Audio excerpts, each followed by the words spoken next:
2013 e 2020. Participou em vários projetos internacionais, tendo realizado trabalho de campo em Portugal, Moçambique e na Índia.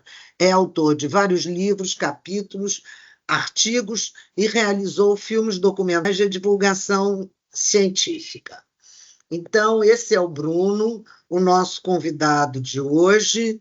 Bruno, conforme nós já combinamos, eu vou pedir ao pessoal para fechar a câmera para a gente poder ter o Bruno em tamanho maior, mas não é para matar a aula. Fechem os microfones e as câmeras, mas permaneçam aqui, por favor. Bruno, de 45 minutos. Só um pouquinho, Inês. Antes de fechar minha câmera, alguém pôs para gravar? Só para eu saber se sou eu que vou pôr para gravar. A novela da gravação. Está gravando. Então tá ok. Estou desligando minha câmera aqui. Pronto. Muito bem. Então, Bruno, meu querido, como combinamos, entre 45 minutos e 1 hora, eu estou procurando um papel para anotar, mas não achei. Mas não faz mal, eu acho ali no canto. Vou fechar minha câmera e meu microfone também, você está com a palavra. Mas qualquer coisa, pede ajuda que nós estamos aqui, ok? Obrigada, querido. Ok. Muito boa noite, muito obrigado. É uma honra estar aqui. Quero agradecer o acolhimento da professora Rita. Quero agradecer à minha querida amiga Inês Barbosa de Oliveira, uma professora intelectual que muito admiro. E dizer que isto de ficar sem ver ninguém, sem câmaras, é um pouco complicado falar esse tempo todo sem ter o retorno sequer das caras, mas eu vou tentar fazer o meu melhor porque quando você tem o retorno fica um pouco mais fácil. Então vamos lá. O tema desta palestra, como eu combinei com a professora Inês, e depois quase que me arrependi, mas afinal não, é para além da normalidade, inclusão e descolonização na era da memória. E o que eu gostaria de falar aqui particularmente é de duas dimensões que eu acho que se articulam de uma forma bastante interessante com aquilo a que muitos autores têm chamado a era da memória. E essas duas dimensões de luta, de opressão social são, por um lado, o racismo e, por outro lado, a deficiência. E, portanto, eu tentarei tratar estes temas passando pela questão da educação inclusiva, da justiça social, nesta minha fala. Vamos ver se eu consigo. Primeiro eu queria esclarecer o que é, e eu vou tentar falar bem devagar, com as vogais bem abertas, porque eu sei que quando acelero no meu português de Portugal, às vezes fica difícil, eu vou tentar que não fique. A era da memória tem sido definido por alguns autores como a ideia que vivemos num tempo novo, em certo sentido. Um tempo em que as reivindicações relativas ao passado e à memória se tornaram centrais naquilo que são as identidades e as reivindicações dos grupos historicamente oprimidos. Ou seja, mais do que nunca se olha para o passado para pensar o presente. Aquilo que esses grupos são e quais são as suas reivindicações, quais são as suas lutas históricas. E esta ideia da era da memória, se pensarmos em particular nos grupos racializados enquanto subalternos, esta memória tem uma origem e tem uma matriz que tem sido consensualizada no século XX pelo modo como os judeus conseguiram reivindicar o Holocausto enquanto uma memória que merecia ser lembrada, que merecia ser reconhecida e que merecia a elaboração de políticas para que houvesse um nunca mais em relação ao Holocausto. Portanto, digamos que, em certo sentido, esta era da memória é inaugurada pelo trabalho de memória que foi feito por várias comunidades políticas, vários países, a respeito do Holocausto. E este trabalho de memória incluiu construção de museus, memoriais, a inclusão do tema do Holocausto nos currículos, todo um conjunto de representações e reconhecimentos que fazem com que quase todos nós que tivemos uma educação eurocêntrica vivendo em diferentes lugares no mundo, ouvimos na escola falar do que é que foi o Holocausto, do que é que foi a Segunda Guerra Mundial. Quase todos nós vimos filmes sobre o Holocausto. Quase todos nós temos um conhecimento mínimo histórico do que é que foi o extermínio e o genocídio dos judeus durante o regime nazi. Mas esse conhecimento que nós temos não decorre da magnitude, da enormidade daquilo que foi o Holocausto. Ele decorre, sim, daquilo que foi, como eu dizia, o trabalho de memória. Então vou-vos explicar um pouco, a partir de uma leitura muito específica, o que é que pode ser esse trabalho de memória. Talvez o autor mais importante que esteve num campo de concentração, o sobrevivente do Holocausto mais conhecido, seja Primo Levi. Primo Levi, que escreveu um livro famoso, Se Isto é um Homem, em que ele basicamente conta a sua experiência num campo de concentração e como lhe sobreviveu. Isto é um livro fundador da relação que nós temos com a experiência do Holocausto. Um livro magnífico, devo dizê-lo. Ele depois escreveu outros livros que também merecem ser lidos. A Trégua, Os que Sucumbem e os que se Salvam. Livros reflexivos sobre toda aquela experiência. E há uma coisa muito interessante. Sempre que Primo Levi mostrava às pessoas que ele ainda tem no braço, ou ainda tinha no braço, a tatuagem com que foi marcada quando chegou ao campo de concentração, as pessoas perguntavam: porquê que guarda essa tatuagem? Porquê que não a apaga? Porquê que não a disfarça? Ele dizia: esta tatuagem, apesar de representar muito daquilo que foi o meu sofrimento, é uma marca daquilo que eu vivi e eu não quero esquecer esse sofrimento. O que Primo Levi tentou fazer foi que esse sofrimento não fosse uma experiência individual. Foi escrever um livro, foi falar publicamente para que esse sofrimento fosse parte da memória pública, da memória coletiva.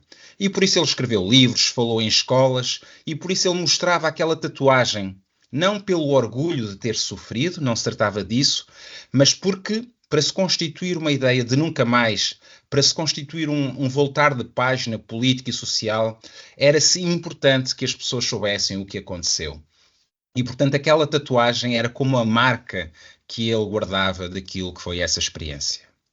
E, portanto, em relação ao Holocausto, como eu vos dizia, temos hoje um dia 27 de janeiro, que é o dia em que se lembra o Holocausto. Temos museus, memoriais, produções fílmicas. Tivemos o Tribunal de Nuremberg, que foi um momento importante. E esse trabalho de memória permitiu que realmente se constituísse uma memória pública em várias nações, transnacional, em vários continentes, que nos diz nunca mais.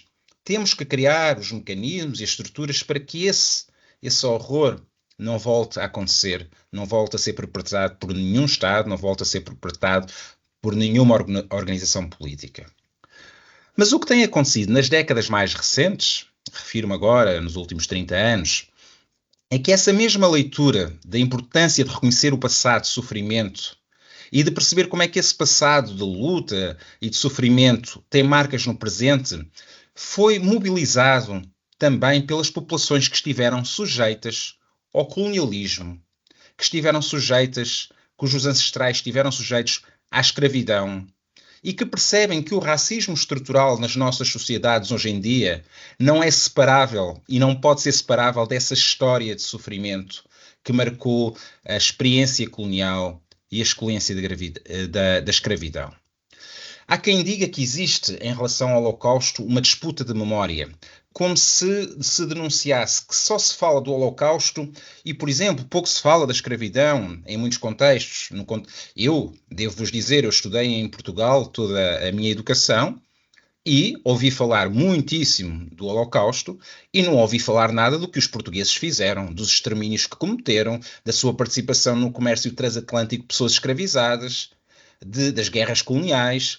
Disso eu não ouvia falar. Então há pessoas que dizem que existe uma disputa da memória em relação a esse estatuto de vítima. Mas há outros autores, Michael Rothberg, por exemplo, que alega o contrário. Ele diz: em relação àquilo que é a recuperação da memória do passado e do sofrimento, não existe um jogo de soma zero. É como se o Holocausto tivesse dado o template, tivesse dado a matriz a partir do qual os outros grupos também puderam reivindicar as suas memórias. É como se tivesse dado um guião, por assim dizer. E, de facto, esse guião é tão forte e nós temos uma consciência tão forte dessa experiência específica que, para vos dar um exemplo, num livro de uma autora brasileira, Daniela Arbex, em que eu queria falar daquilo que foi a colónia Barbacena, o hospício de Barbacena, o livro chamava-se O Holocausto Brasileiro. Ou seja, é um nome tão forte, tão potente e tão presente na memória pública que ele é mobilizado para falar de outras histórias de horror e de sofrimento. E, portanto, isso é muito significativo.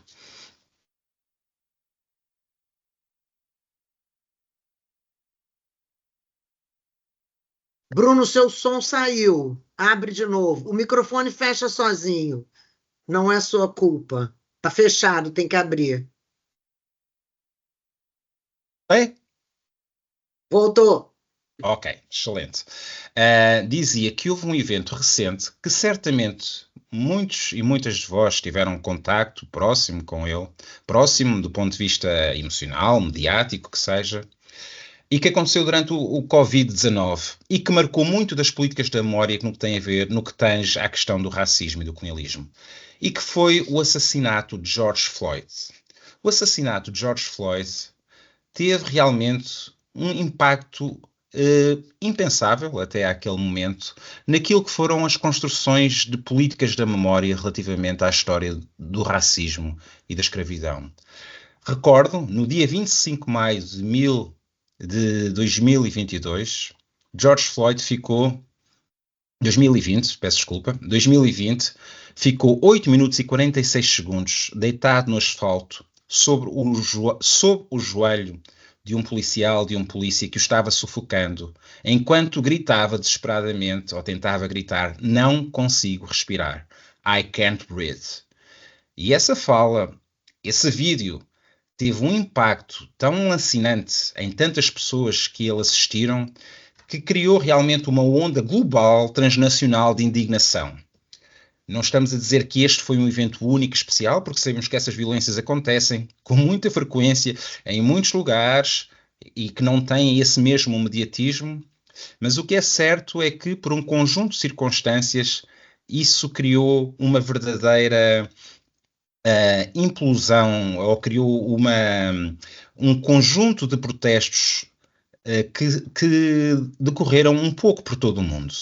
Eu acho que o modo como esses protestos eclodiram não pode ser separado, e eu acho que é importante que façamos esta ressalva, daquilo que são as histórias específicas de luta contra o racismo nos diferentes países. Esses protestos aconteceram em Portugal, aconteceram no Brasil, e obviamente que eles aconteceram porque existem histórias de luta nesses países. Se falarmos do Brasil, podemos ir ao século XIX e falar da revolta dos Malés, podemos falar no século XX do movimento negro unificado. Aqui também em Portugal existe obviamente uma história de luta que se articulou com aquela imagem. Portanto, é como se uma imagem globalizada tivesse relação com as histórias locais, as histórias nacionais, naquilo que é o enfrentamento do racismo. E é muito interessante percebermos que, por outro lado, esse impacto também teve muito a ver com o movimento nos Estados Unidos, Vidas Negras Importam, Black Lives Matter, que surgiu em 2013 após a morte do jovem afro-americano, em 2017, Trayvon Martin, e essa morte alicerçou toda uma rede de protestos organizados por pessoas negras para denunciar o racismo institucional, aquilo dentro das forças policiais. O que aconteceu foi esses protestos, para terem uma ideia, só nos Estados Unidos ocorreram em 2.000 localidades e envolveram 15 a 26 milhões de pessoas. Envolveram muitas pessoas brancas que se viram como aliadas naquela situação e tiveram, obviamente, o protagonismo das pessoas negras que reivindicavam que aquilo aconteceu a George Floyd, mas poderia ter acontecido a um vizinho, poderia ter acontecido ao seu pai, ao seu filho, ao seu tio. Portanto, as pessoas sentiram aquela dor como sua. E isto foi muito interessante. E estes protestos decorreram também em 60 países, como eu disse, incluindo Portugal e o Brasil. E em junho de 2020, houve uma carta assinada por 54 países africanos, numa reunião de emergência do Conselho de Direitos Humanos das Nações Unidas, e essa reunião adotou uma resolução condenando práticas racistas e discriminatórias contra africanos e pessoas de descendência africana. Portanto, o impacto global até a nível institucional foi manifesto. Há um autor muito interessante, Theo Goldberg, que quando analisa aquilo que foram as vagas transnacionais de protesto antirracista, ele estabelece uma cronologia que eu acho muito curiosa. Ele diz que houve na história 3 momentos em que o antirracismo não foi apenas uma história local, nacional, mas que se tornou um movimento transnacional. O primeiro momento que ele assinala é um movimento da abolição da escravidão. Ele, ao assinalar esse momento, ele não está focado apenas nas pessoas brancas, beneméritas, nos advogados, ou até aqueles que, com interesse económico, defenderam a abolição da escravidão. Ele também está focado muito naquilo que foram as revoltas das pessoas escravizadas. Eu falava-vos há pouco da insurgência dos malés na Bahia, como houve muitas outras revoltas que merecem ser colocadas nesta luta. Desde logo, aquilo que foi a independência do Haiti. A primeira independência de povos negros feitas em algum continente contra o domínio colonial foi feita no Haiti. E essa experiência faz parte também desse movimento abolicionista que circulou pelo mundo, de forma muito interessante. O segundo momento que David Theo Goldberg identifica aconteceu na segunda metade do século XX, a seguir à Segunda Guerra Mundial, anos 50, anos 60, quando se dá simultaneamente as lutas anticoloniais na África e na Ásia, em que eles também têm uma forte dimensão antirracista, obviamente, porque o colonialismo se baseia na ideia de uma hierarquia inferiorizante racializada, essa em simultâneo com aquilo que foram os movimentos civis nos Estados Unidos. E estas lutas retroalimentaram-se até porque houve uma grande circulação destas lutas, naquilo que foram as lutas do Sul Global, do anticolonialismo e naquilo que foram as lutas pelos direitos civis também nos Estados Unidos e que tiveram uma grande repercussão política e mediática, e muitos dos elementos estéticos que surgiram dessas lutas permanecem até hoje nos diferentes continentes. O terceiro momento que David Theo Goldberg assinala é a luta contra o apartheid na África do Sul, nos anos 90, quando diferentes comunidades políticas em diferentes lugares do mundo começaram dizendo: não, Nelson Mandela não é um terrorista, o regime do apartheid é um regime que tem que acabar. E isso criou realmente uma solidariedade internacional interessante que vale a pena assinalar. O que eu quero dizer é que, porventura, este momento que aconteceu em 2020, em pleno Covid-19, será porventura um quarto momento de uma luta transnacional em relação àquilo que são as lutas antirracistas. E é muito curioso pensar que aquilo que começou por ser um movimento contra a brutalidade policial que vitimou George Floyd teve repercussões a muitos níveis. Obviamente que se tornou um movimento também contra o encarceramento das pessoas negras no contexto dos Estados Unidos, como noutros países em que a população negra está desproporcionadamente representada na população prisional, mas teve outras reverberações que têm, sim, muito diretamente a ver com esta era da memória que eu vos falava. E quando se fala da polícia, uma das questões que se assinalava é que aquilo que mais parecido houve com o sistema de polícia nos Estados Unidos começou por ser a caça aos negros escravizados que fugiam. E, portanto, toda esta dimensão histórica está relacionada de forma interessante. Mas houve outras reivindicações que estiveram a ver com lutas que já decorriam em diferentes contextos do mundo e que tinham a ver com coisas tão diferentes como os povos negros afrodescendentes, as nações que foram colonizadas, reivindicarem uma restituição material e simbólica pelas nações anteriormente colonizadas. Coisas como a construção de memoriais à escravidão, porque muitos temos pessoas que foram escravocratas nas estátuas, nas cidades, mas não existe nenhuma memória daquilo que foi a escravidão. Por exemplo, onde eu vivo, em Portugal, surgiu pela primeira vez em 2017, 2018, a iniciativa de fazer um memorial em Lisboa pela Associação da Afrodescendência, JAS, e esse memorial ainda não está constituído, seria o primeiro, digamos assim, com alguma importância simbólica e mediática, desde logo por ser em Lisboa, numa zona importante. Falamos do direito à educação própria, exigência de pedidos de desculpas dos líderes políticos e religiosos, demarcação de terras indígenas e quilombolas, um tema muito caro ao contexto do Brasil, reparações e reconhecimentos por genocídios, reparações económicas daqueles que lucraram com os proventos da escravidão, restituições de peças de museu e de arquivos que foram pilhados durante o tempo do colonialismo e, falando de educação, a inclusão de temas coloniais e de autores não europeus nos currículos escolares, que é uma coisa que nós pouco temos. Mais controversamente, a remoção de estátuas, de nomes de ruas, de símbolos que homenageiam pessoas que de alguma forma estiveram envolvidas na escravidão ou na supremacia branca. Todos se lembrarão da estátua de Edward Colston que foi derribada no Reino Unido. Portanto, essas imagens ficaram e, como vos digo, foi um momento que nos mostrou exatamente como é que a luta contra o racismo estrutural, contra a desigualdade, está muito ancorada na visitação daquilo que foi o colonialismo. Porque a verdade é só esta. Nós muitas vezes colocamos a questão porquê que, do ponto de vista simbólico, do ponto de vista das relações, nós vivemos em sociedades em que de forma dominante a hierarquia do branco ser superior ao negro e o negro inferior ao branco se tornou hegemónica.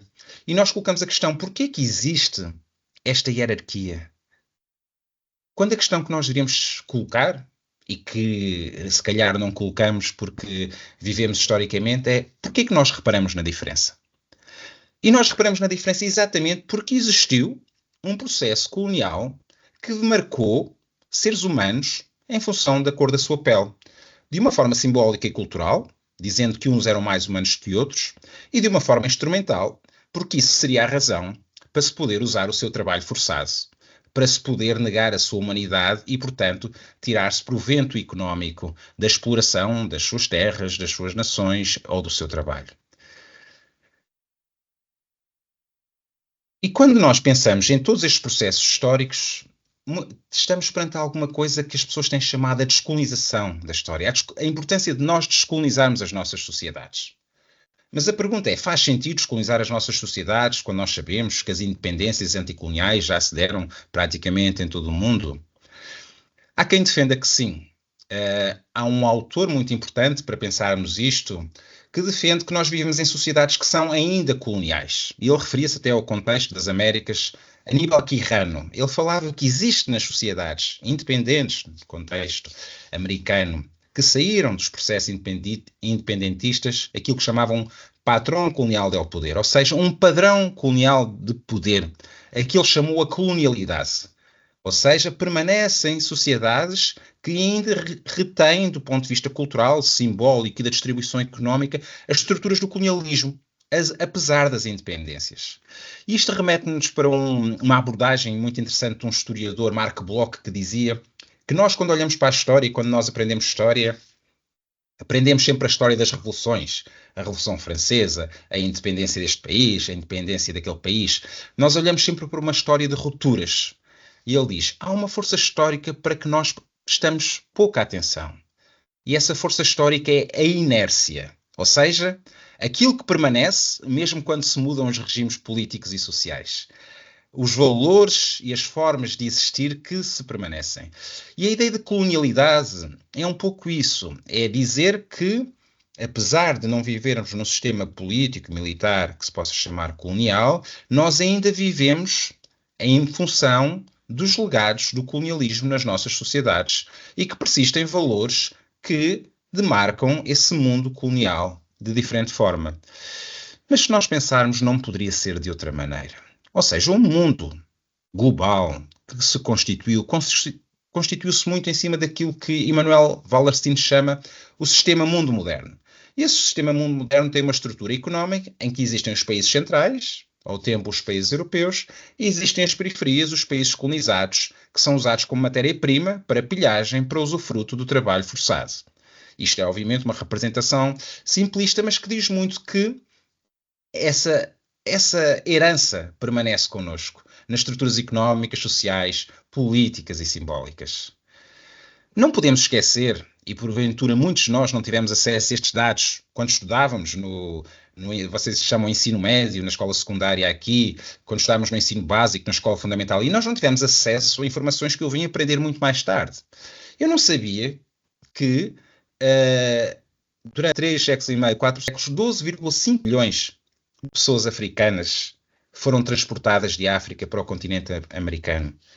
O tráfico transatlântico de pessoas escravizadas, em que Portugal, o país onde eu vivo e de que sou nacional também sou cabo-verdiano, em que Portugal teve um papel importantíssimo. Portugal foi responsável por 47% desse tráfico. Portugal e o Brasil, onde chegaram 5 milhões de pessoas escravizadas, para onde foram transportadas 5 milhões de pessoas escravizadas, são sem dúvida protagonistas neste processo histórico. Não me ensinaram, quando eu estudava, o que foi o genocídio dos povos indígenas, dos povos originários do continente americano. Calcula-se que entre 1500 e 1650 essa população, que seria de 60 milhões, tenha passado a 5 a 6 milhões, que tenha sido reduzida em 90%. Vejam só a magnitude destes números. E também que esta história de violência continuou. Após a Conferência de Berlim, já no final do século XIX, tivemos as guerras de ocupação no continente africano. Até 1975 existiram guerras coloniais no continente africano. Portanto, nós não estamos a falar de uma história longínqua que nada tem a ver com a nossa experiência.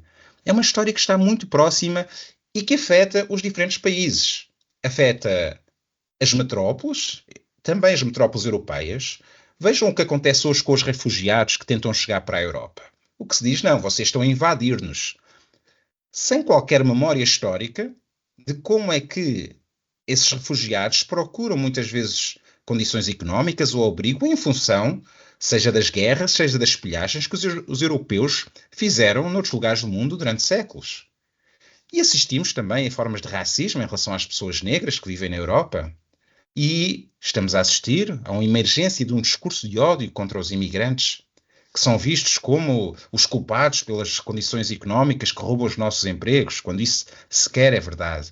E, portanto, essas matrizes e o racismo estrutural estão muito presentes no contexto europeu, como estão noutros lugares, como estão no contexto americano, em que, vamos dizê-lo, a única independência que foi feita por negros foi no Haiti. Todas as outras independências no continente americano foram protagonizadas por aqueles, do ponto de vista da sua herança cultural e racial, eram os descendentes dos colonizadores. No caso português, era o filho do rei, ainda no português no Brasil ainda é mais óbvio isso. E também nos contextos africanos, vamos dizê-lo, em que muitas vezes o Estado colonial capitalista continuou e o poder só mudou de cor. Em muitos casos isto aconteceu. Aconteceu aquilo nestes países a que algumas teorias do desenvolvimento chamam o modo como a Europa se subdesenvolveu a África e o resto do mundo. É um livro do Walter Rodney que trata exatamente como é que estes países que saíram das independências entraram num mundo que estava muito marcado por relações de poder desiguais entre os países do Norte e os países do Sul, neste caso os países do Centro e os países da periferia. É por isso que falar do colonialismo como alguma coisa que já acabou e que tem pouco a ver com as nossas vidas não cola com alguns dados históricos. Não cola, por exemplo, se nós pensarmos qual foi o primeiro e o último genocídio do século XX. O primeiro genocídio do século XX foi o genocídio cometido pelos alemães na Namíbia entre 1904 e 1908 em relação aos Herero e aos Nama. Em 1984, 80% da população Herero na Namíbia foi exterminada. Como não poderíamos entender também o genocídio que aconteceu nos anos 90 no Ruanda, se não entendermos aquilo que foi a política belga de dividir e reinar? Portanto, momentos históricos que estão muito próximos de nós e cuja leitura tem que recorrer a esse horizonte histórico. Mas quando falamos de violência e de colonialismo, nós não falamos só de massacres, não falamos só de genocídio. Nós devemos falar daquilo que um autor que gosto muito, Rob Nixon, chama violência lenta. O que é a violência lenta? A violência lenta não é aquela violência do assassinato, do espetacular, do desastre. É aquela violência cotidiana. Aquela humilhação de um negro que entra numa loja e que é olhado de lado. A experiência de um cadeirante que quer caminhar numa cidade, quer percorrer uma cidade e não pode fazê-lo porque encontra obstáculos a toda a hora. A violência lenta das populações que estão mais sujeitas à degradação e aos desastres ambientais. Há dois autores brasileiros muito importantes para pensarmos esta dimensão. Há Hilton Krenak e David Kopenhauer, ambos indígenas, e que têm uma voz fortíssima para denunciar exatamente como é que o ser da mercadoria, aqueles, como dizia David Kopenhauer, os colonizadores, os brancos, de facto não olham a meios para o seu extrativismo para o seu apego ao lucro, desprezando completamente quer as populações, quer as condições socioambientais. E, portanto, nós podemos olhar, por exemplo, para o desastre que aconteceu no Rio Doce ou em Brumadinho, enquanto um ato de violência espetacular. Mas nós devemos olhar também aquilo que vai acontecer nas próximas décadas naquelas comunidades. Isto é violência lenta. É as pessoas que perderam o seu habitat, é as pessoas que têm que mudar de lugar, é as pessoas que vão sofrer algumas formas de exposição tóxica. E, portanto, a violência lenta é a população negra que está encarcerada. A violência lenta são dimensões que não aparecem, que não abrem aquilo que nós em Portugal chamamos o telejornal, o jornal da noite, o jornal das 9. Não fazem manchete nos jornais, mas que na verdade estão lá e que marcam as nossas experiências e as nossas vidas de forma muito subtil. E permitam-me, sem nenhuma pretensão ou qualquer narcisismo, que vos conte um pouco daquilo que é a experiência do colonialismo a partir de algumas experiências pessoais também. Eu nasci em Portugal. A minha mãe nasceu na Guiné-Bissau e o meu pai nasceu em Cabo Verde. Na altura, a minha mãe nasceu numa colónia portuguesa, a Guiné Portuguesa. O meu pai nasceu numa colónia. E para vocês perceberem que, ao contrário do que se diz muitas vezes, que havia relações de fraternidade, que Portugal era um país de brandos costumes, eu tenho um tio que esteve preso no Tarrafal até 1974. Qual foi a razão de ele estar preso naquilo que se chamou o campo de concentração do Tarrafal? Era que ele não queria o colonialismo português, na sua lógica de dominação racista, em Cabo Verde. E muitas pessoas pegaram em armas. O colonialismo português acabou em África porque houve guerras coloniais entre 1961 e 1974, lideradas por pessoas como Amílcar Cabral, Samora Machel, como em Angola também tivemos um movimento de libertação. E foram esses movimentos de libertação que trouxeram o fim das independências. Um trabalho que eu estive a fazer de entrevistas sensivelmente entre 2011 e 2017, foi entrevistar ex-combatentes da Guerra Colonial Portuguesa. Ou seja, como a violência colonial está entre nós, pessoas que se passeiam nas ruas, cegos, sem uma perna, que ouvem zumbidos toda a noite, porque viveram uma guerra colonial. E essas pessoas são meus vizinhos, cruzam a rua comigo. Da mesma maneira que em contexto africano pude entrevistar muitas pessoas que ficaram marcadas por essa guerra.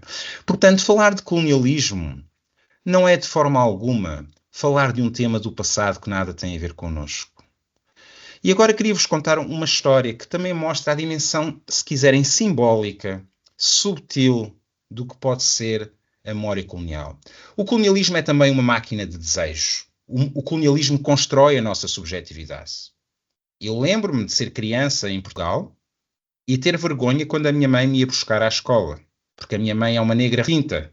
E porque sempre que a minha mãe me ia buscar à escola, os meus amigos zoavam de mim. Chamavam preto da Guiné, lava a cara com café. Os insultos raciais que no tempo eram muito vulgares, por exemplo. E eu interiorizei essa inferioridade de alguma forma. Como vos conto uma história que aconteceu no meu trabalho de campo em Moçambique, eu fiz uma tese de doutoramento sobre o tema da cegueira, das pessoas cegas, e eu estava vivendo num centro de educação, uma escola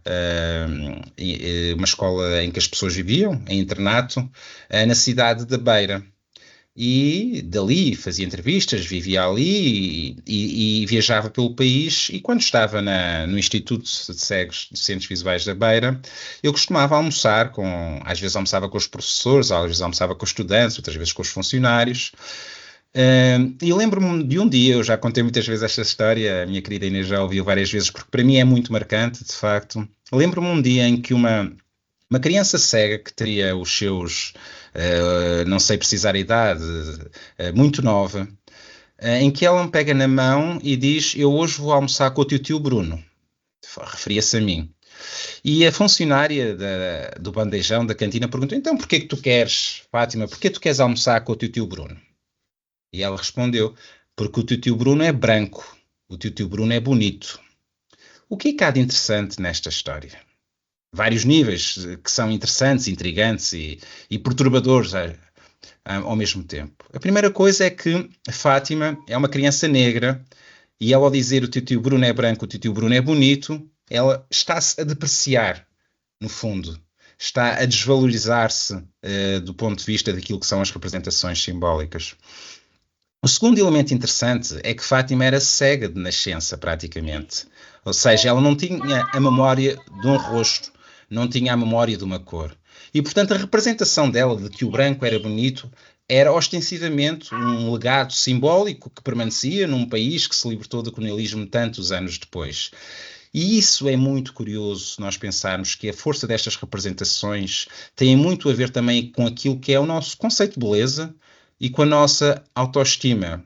Há uma autora norte-americana que dizia que o auto-amor é um sentimento profundamente revolucionário. E a importância de dizer o negro é bonito era uma importância para um movimento negro muito, muito relevante, porque a luta também se fazia pelo simbólico, também se fazia pela autorrepresentação, também se fazia por essa conquista do auto-amor. E com esta história eu transito por uma outra dimensão da minha fala que eu vos gostaria de falar. Sei que alguns de vocês trabalham com a questão da educação inclusiva.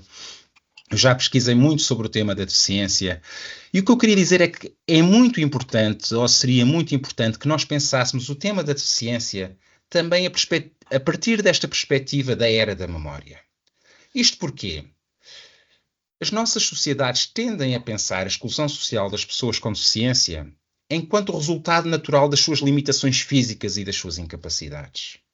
Mas a verdade é que o estatuto social, as possibilidades sociais, os horizontes sociais que as pessoas com deficiência têm nas nossas sociedades estão muito condicionados por aquilo que é a história da modernidade, por aquilo que é a história do colonialismo também, por aquilo que é a história do capitalismo. E é um pouco esta perspectiva que eu quero trazer, para que não pensemos a deficiência apenas como uma situação individual de algumas pessoas que nós devemos ajudar e trazer para o sistema educativo, ou para o sistema de trabalho, ou para o espaço público, mas que nós pensemos que a exclusão das pessoas com deficiência é um dos resultados de uma modernidade que naturalizou as diferenças hierarquizando. Uma modernidade que definiu a diferença entre o homem e a mulher. Uma modernidade que definiu a diferença entre o branco e o negro. Uma modernidade que definiu a diferença entre o europeu e o não europeu. Uma modernidade que definiu a diferença entre o normal e o patológico. E são estas diferenças, feitas hierarquias, que criam exclusões, que criam diferenças que permanecem até hoje. As pessoas com deficiência correspondem a uma categoria populacional que nós chamaríamos, ou que se chamou medicamente, as pessoas não normais. E essa categoria, que tem uma matriz muito ligada à ciência moderna, é muito interessante nós pensarmos que, apesar de nós termos uma perspectiva da ciência como uma potência revolucionária, educativa, transformadora, mas durante muito tempo a ciência moderna esteve ao serviço das teorias racistas, esteve ao serviço das teorias machistas, esteve ao serviço de formas de exclusão. O racismo foi justificado. Eu estudei num departamento de antropologia em que se estudavam os esqueletos humanos e havia teses de 800 páginas explicando como é que o cérebro das pessoas negras explicava a sua inferioridade intelectual, a forma do crânio. Portanto, a ciência esteve muito ao serviço destas hierarquias que criam diferença, que criam exclusão e que naturalizam essas diferenças. É por isso que eu acho que é muito importante nós engajarmos com esta era da memória, de desnaturalizar aquilo que é a exclusão social das pessoas com deficiência. As pessoas com deficiência são, na nossa sociedade, uma significativa. Nas sociedades mais envelhecidas terão um papel maior, nas sociedades em que existam acidentes de trabalho, em que existam acidentes rodoviários, vão estar muito presentes as pessoas com deficiência. Mas é uma minoria também muito invisível.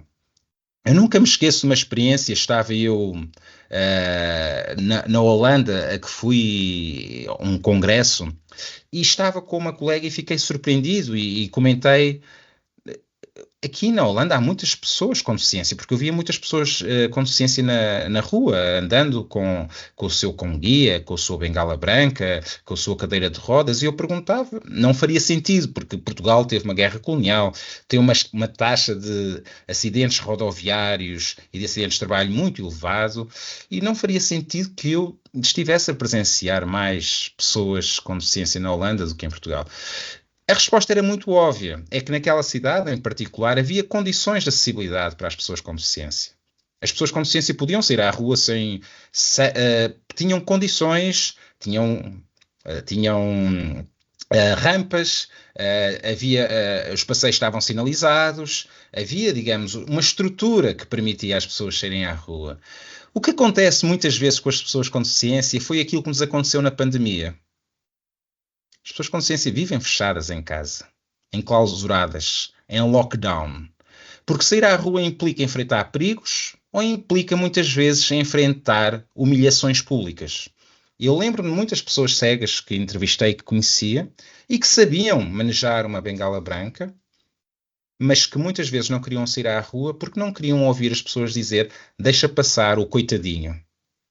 Esta concepção de tragédia pessoal, de inferioridade, é algo que também pode ser esmagador. Nós pensamos sempre a violência, como dizia, enquanto um gesto de agressividade. Mas às vezes a violência pode ser compassiva, quando nós chamamos coitadinho a alguém porque a consideramos inferior.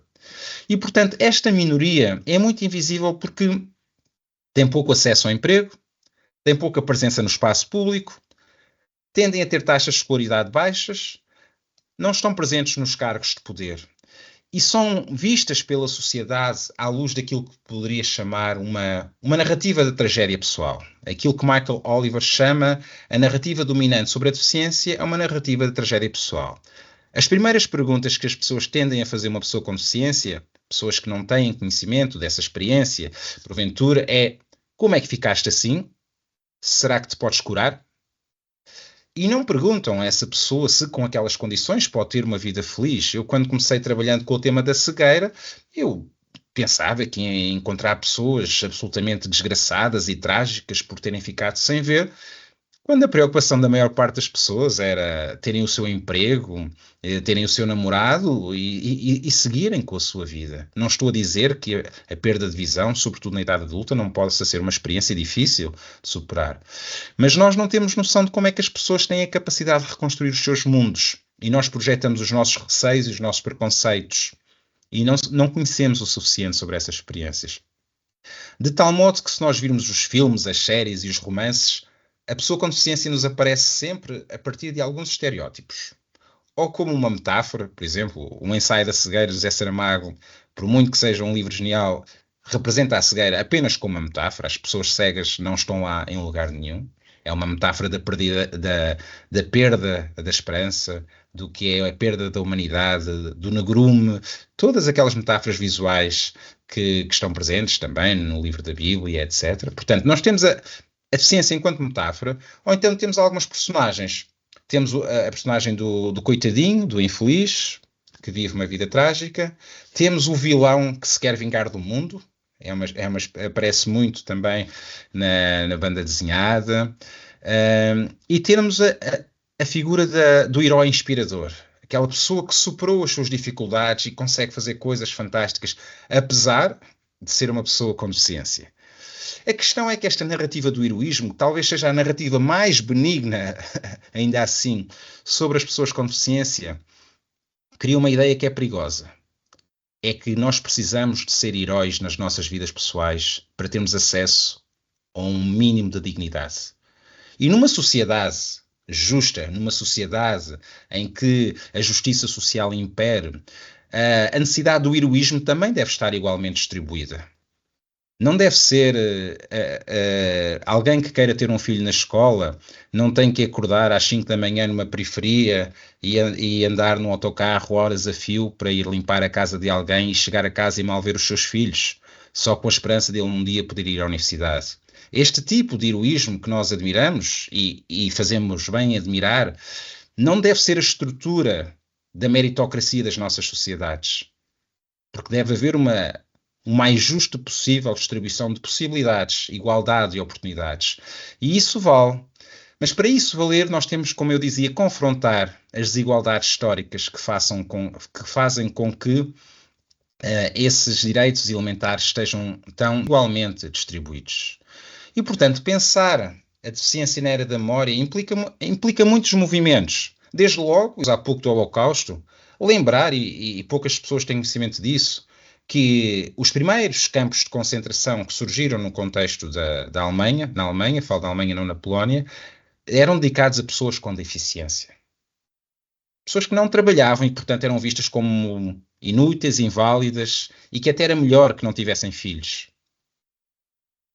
As pessoas com deficiência estiveram sujeitas a formas de institucionalização desumanizantes. Ficavam em instituições totais, eram lá colocadas. E hoje, por exemplo, muitos de vocês, fazendo o mestrado ou doutorado, irão para uma conferência de educação. Durante o século XX, a primeira metade do século XX, era muito normal as pessoas irem para conferências de eugenia. A eugenia era uma área do conhecimento que dizia que só algumas pessoas deviam passar os seus genes à geração seguinte. Devia-se aperfeiçoar a espécie, numa lógica darwinista, pervertida, obviamente, que achava que havia pessoas que, devido aos seus genes, não se deveriam reproduzir e que defendiam a esterilização das pessoas com deficiência. É esta eugenia que está muito perante a pulsão genocida dos nazis em relação aos judeus e às pessoas com deficiência e às pessoas homossexuais. É esta pulsão de eugenia que está muito presente também naquilo que foram o genocídio do Zerero, de que eu vos falava. Existia em relação à escravatura, à escravidão, uma ideia de que se nós deixarmos as pessoas negras nos nossos países a reproduzir-se saudáveis e viver livremente, é uma monstruosidade que se vai espalhar. E, portanto, há duas formas de a controlar. Uma é pelo trabalho, mantê-las sob o jugo do trabalho. E a outra forma, que foi pensada depois da abolição, é tentar fazer o branqueamento da população, tentar fazer com que as sociedades descendentes de populações escravizadas tenham uma menor percentagem possível de pessoas negras para se poderem afirmar como próximas dos padrões europeus. Portanto, como nós vemos, a deficiência é uma categoria social e política, e é assim que nós a devemos pensar. E pensar social e politicamente perante a deficiência implica pensar que existe não uma inferioridade natural, mas uma forma... Bruno, fechou. De uma forma... Estou? Agora está. Dizia eu, capacitismo é a ideia de que as pessoas com deficiência são menos pessoas. Hoje em dia nós dizemos pessoas com deficiência. O conceito original era inválidos e deficientes. Ou seja, são pessoas que valem menos. São pessoas que não são eficientes, que não são capazes. Essa é a concepção moderna que nós herdamos e com a qual vivemos. E essa concepção é profundamente desumanizante. Essa concepção faz supor que a deficiência é uma questão médica e não permite que vejamos a deficiência como uma questão social, política e cultural. Portanto, uma abordagem crítica da história da deficiência que a coloque na era da memória implica olharmos para a sua relação com o colonialismo e com o capitalismo industrial, por exemplo. E dou-vos um exemplo. Nós falamos muito da ciência moderna, do biopoder e das biopolíticas de Michel Foucault e como é que se criou esta oposição entre o normal e o patológico. E a nossa referência é sempre a sociedade europeia, e justamente porque nas sociedades europeias criaram-se a Revolução Industrial. E a Revolução Industrial é uma revolução, criou-se o capitalismo industrial, que teve um efeito sobre as pessoas com deficiência. As pessoas com deficiência foram definidas assim, também porque eram as pessoas que não conseguiam trabalhar dentro da lógica standardizada da fábrica. Aquele trabalho normativo mecânico implicava o corpo normal e excluía o corpo tido como anormal. E, portanto, a categoria que cria a deficiência, que cria o corpo normal, reparem, o corpo normal não é necessariamente o corpo saudável. É o corpo saudável para o trabalho. E mais, é o corpo saudável para o trabalho definido em determinados termos. Portanto, se nós tivermos uma sala de aula, se nós tivermos Desculpa. Se nós tivermos uma fábrica, se nós tivermos uma circunstância em que as pessoas só podem trabalhar de determinada forma, nós vamos definir como anormais aquelas que não têm aquela competência para trabalhar daquele modo, para agir daquele modo. E é por isso que as nossas estruturas normativas são tão excludentes e que não têm em conta a diversidade dos corpos, das formas de pensar, das formas de existir. Mas há um elemento que nós nos esquecemos quando pensamos no modo como o conceito de deficiência está muito alicerçado à potência para trabalhar. Não é deficiente quem consegue trabalhar de forma normal numa sociedade capitalista que tem determinados padrões. Nós esquecemos que antes de existir a Revolução Industrial e as fábricas que surgiram no Reino Unido, há um primeiro momento que proporciona a possibilidade da Revolução Industrial. É a primeira estrutura proto-industrial, é a primeira estrutura de um trabalho organizado, sistemático, em que os corpos são avaliados em função da sua capacidade para o trabalho. E essa estrutura é a plantação da cana-do-açúcar. É a cultura do engenho. É a cultura escravocrata que fez com que 5 milhões, não os 5 milhões, mas ao início, o fluxo de pessoas... Aqui tem pão na geladeira. As pessoas escravizadas no contexto africano iam trabalhar para a cultura da produção do açúcar. E essa cultura era tão violenta que a necessidade de pessoas escravizadas era incessante, porque o tempo de vida daquelas pessoas era muito curto. E essa estrutura é uma estrutura que tem uma relação muito forte com o tema da deficiência. Muitos de vós vivem no Rio de Janeiro. O Rio de Janeiro é a geografia onde chegavam as pessoas escravizadas seria o Cais do Valongo, e depois iriam ali para a antiga Largo do Rossio, onde havia um mercado de pessoas escravizadas. E nesse mercado de pessoas escravizadas, quem comprava as pessoas escravizadas ia ver os dentes, ia ver a robustez física, ia avaliar a capacidade para o trabalho. Então reparem como é que na lógica do capitalismo racial também existe esta hierarquização dos corpos em função da sua capacidade para o trabalho.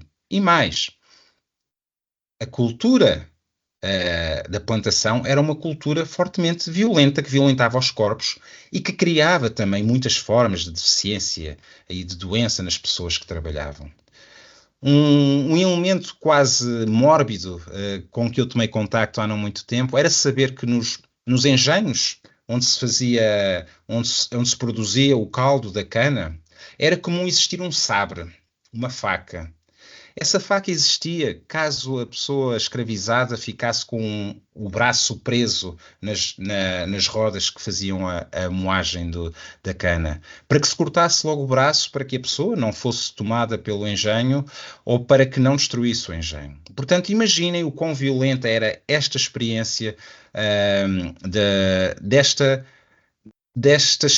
experiência económica e política que vai dar origem à Revolução Industrial, porque são aí que são organizadas as formas de trabalho, como eu dizia, e é também aí, como alguns autores mostraram, que vem o dinheiro, digamos, é do Caribe que vem o dinheiro para a Inglaterra para se construir a Revolução Industrial. E, portanto, nós temos, ou podemos ter e devemos ter uma leitura da deficiência que vá além de um modelo biomédico da máquina imperfeita. Nós pensamos a deficiência porque nós estamos numa sociedade organizada para o trabalho de determinada forma. E como é que nós podemos pensar a deficiência de forma que não esteja alicerçada nas lógicas do colonialismo racial ou do capitalismo industrial? Isso é uma mudança de paradigma. É uma mudança de paradigma a que as pessoas com deficiência vêm reivindicando. Desde logo, dizendo, e é isto a que chama a atenção o modelo social da deficiência, é que nós não somos deficientes, nós somos deficientados pela sociedade. Disabled no conceito inglês. Portanto, é o capacitismo que cria a deficiência não é um dado natural da experiência.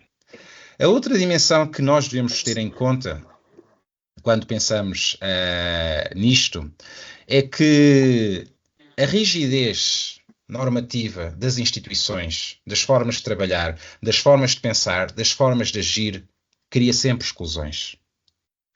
E, portanto, essa normatividade, essa obsessão moderna pela norma, que é uma obsessão hierárquica, cria sempre exclusões.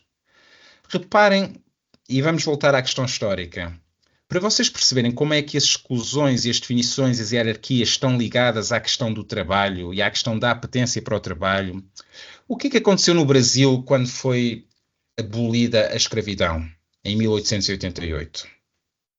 Em 1890 foi criada uma lei da vadiagem. E essa lei da vadiagem tinha por objetivo criminalizar as pessoas negras que não estivessem trabalhando. Portanto, elas só eram válidas se contribuíssem para uma economia produtiva. Mas este é realmente o paradoxo que muitas pessoas com deficiência enfrentam também. Elas não têm condições para trabalhar ou não têm condições para estar de uma forma produtiva no ensino ou na estrutura de ensino que existe, e porque elas não estão, são vistas como inválidas. Portanto, aquele que era chamado vadio era um negro que não conseguia trabalho, que não trabalhava, e, portanto, criava-se uma estrutura de desqualificação, que tinha, obviamente, a ver com uma estrutura de oportunidades que era profundamente desigual. E, portanto, pensar um modelo da deficiência, pensar o capacitismo, aproxima-nos, porventura, de um conceito que surgiu em Espanha para designar as pessoas com deficiência. Eu não sou adepto de que os académicos, os cientistas sociais, digam como é que as pessoas se chamam, ou como é que elas se devem chamar ou autodesignar. Eu acho que devem ser as pessoas, nas suas lutas políticas, a dizerem como se devem chamar. E nós temos assistido a muitas transformações de nomes que foram recrutados. Por exemplo, eu noto que no Brasil a palavra preto é usada de uma forma emancipatória, a roda das pretas, manifestações em que se coloca o nome preto. Em Portugal, esse termo ainda está muito carregado pejorativamente. Mas são trabalhos que se fazem com as palavras para elas se transformarem, ou então inventam-se novas palavras. É o que acontece muitas vezes. E no caso da deficiência, em Espanha surgiu um conceito que me parece muito interessante por confrontar exatamente esta força da ligação entre deficiência e trabalho, que é o conceito de diversidade funcional. Ou seja, a ideia que nós vemos em sociedades em que existem pessoas com diversidade funcional. Nem todos funcionamos da mesma maneira. As pessoas que são paraplégicas circulam no espaço público com uma cadeira de rodas e trabalham de forma diferente. A sua sexualidade será diferente, a sua experiência de vida será diferente. E é pensarmos nestas diferentes formas de agir e estar sobre o mundo que nos pode libertar realmente desta estrutura que foi construída pela modernidade. Uma estrutura profundamente hierárquica, profundamente excludente e que nos aprisiona. Quer dizer que pensar a era da memória a partir desta perspectiva não é um olhar para o passado que pretende mudar o passado. É simplesmente pensar o quanto do passado está connosco. E pensar a inclusão como uma forma de descolonização, como uma forma de descapacitismo, de tirar as estruturas capacitistas que existem na nossa sociedade. E eu creio que incluir a questão colonial, incluir uma historização do tema da deficiência e trazer a era da memória para as nossas vidas, para as nossas práticas académicas, pedagógicas, implica pensar a educação inclusiva, as sociedades inclusivas, de forma a confrontar aquilo que são os duradouros legados do capitalismo, do colonialismo, do capitalismo racial e do capacitismo. Implica também confrontarmos as hierarquias sociais que existem na nossa sociedade, nas nossas instituições e nas nossas subjetividades.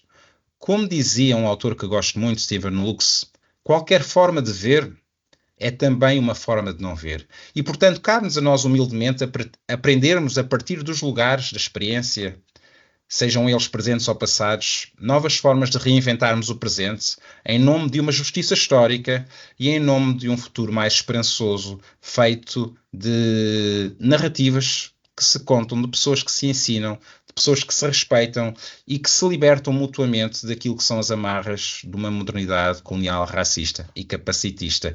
E assim termino, espero não ter ultrapassado muito o tempo. Nem 1 minuto, 58 minutos. Eu te dei até 1 hora, está perfeito. Bruno, meu querido, maravilhoso. Nós temos dezenas de manifestações aqui no chat, todas muito elogiosas. As pessoas estão muito contentes de terem podido te ouvir. Bom, eu sempre, há 22 anos, eu sempre gosto de te ouvir. E eu acho que você trouxe coisas muito importantes. Eu não vou ocupar muito tempo, porque a gente vai passar para os estudantes e colegas também ouvirem, mas a função do mediador é também tentar levantar algumas lebres específicas, né, em relação ao tema da palestra. Né? A primeira coisa que eu achei muito interessante é que você começou juntando alguma coisa que a gente tem a tendência de separar. O racismo é um problema, o capacitismo é outro problema. E, na verdade, não são.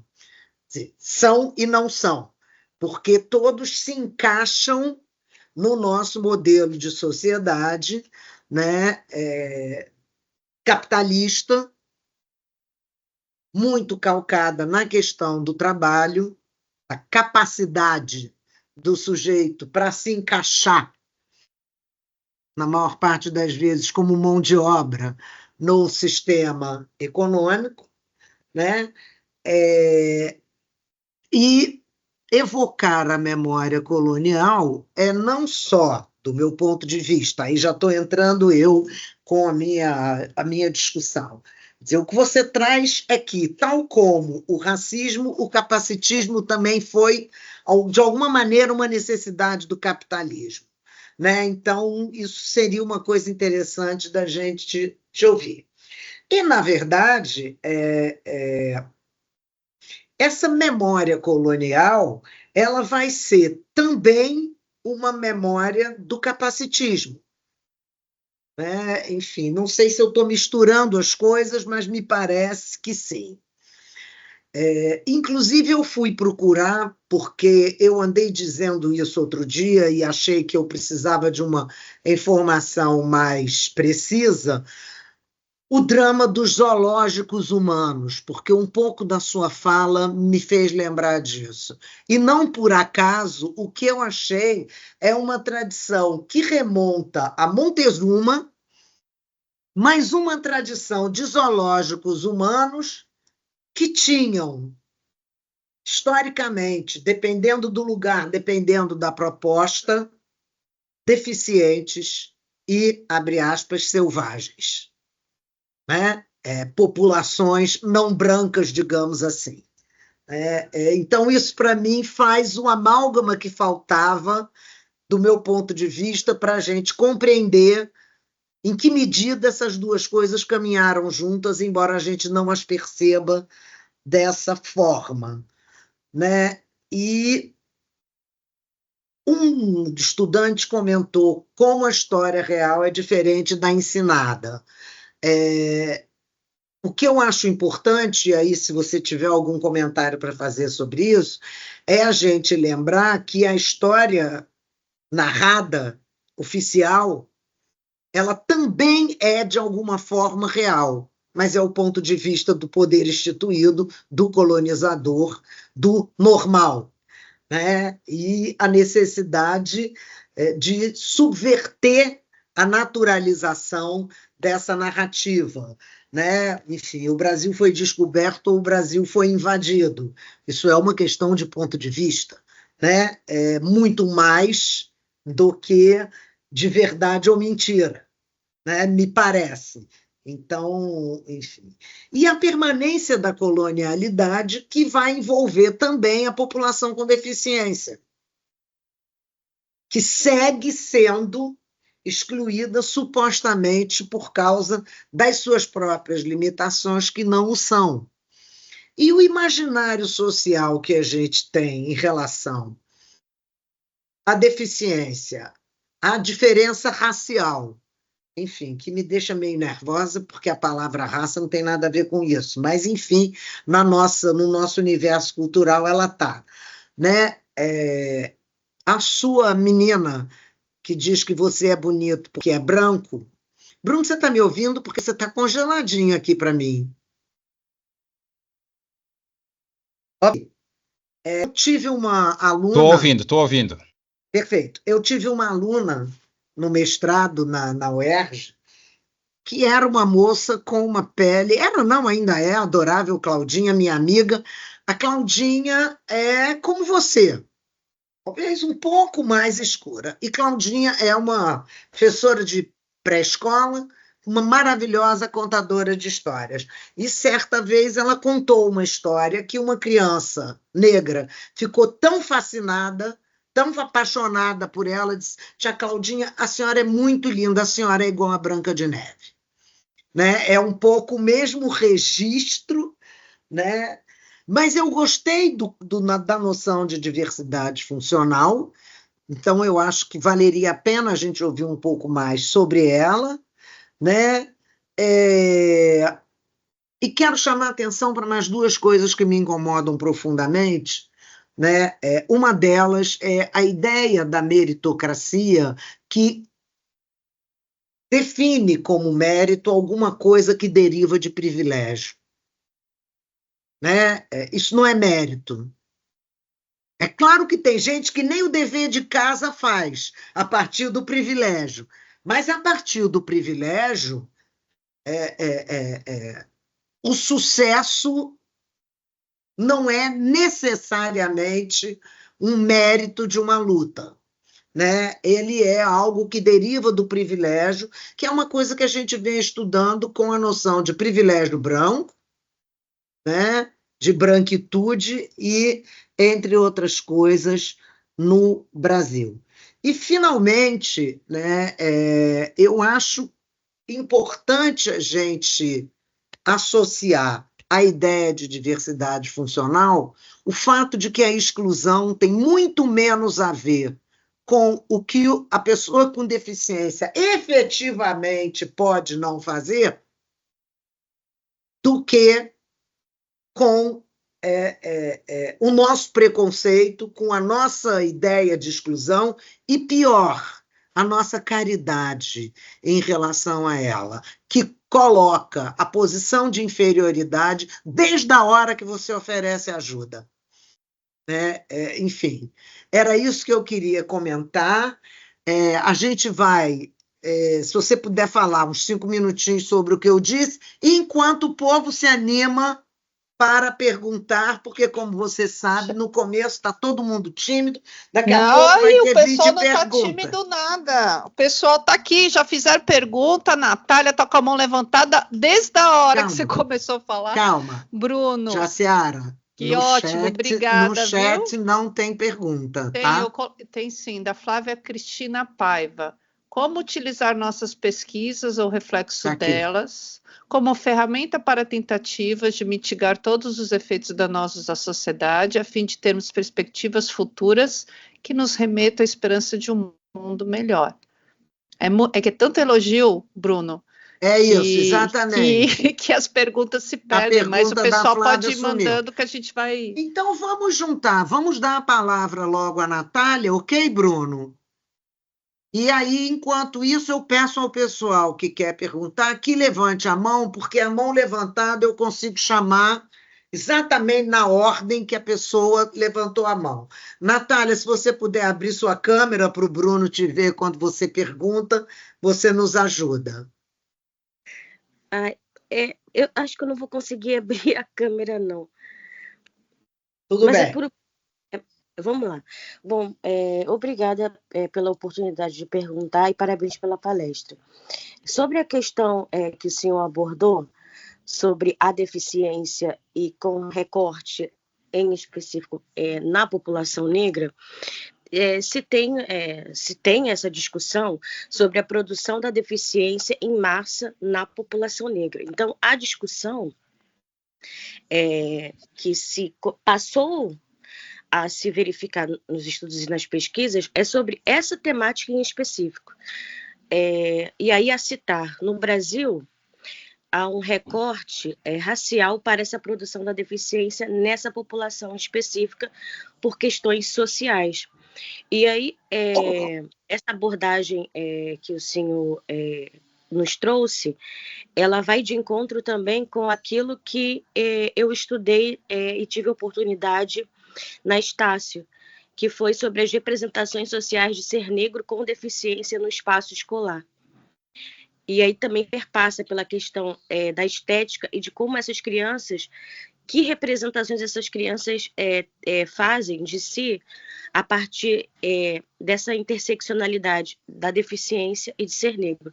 Então, essa abordagem que o senhor trouxe foi extremamente pertinente e interessante. Eu gostaria que o senhor tratasse um pouco mais sobre a produção da deficiência em massa como dentro de uma trajetória histórica que tem repercussões ainda na atualidade dessa população que por questões sociais de vulnerabilidade estão mais vulneráveis a se tornarem pessoas com deficiência por produção de questões sociais.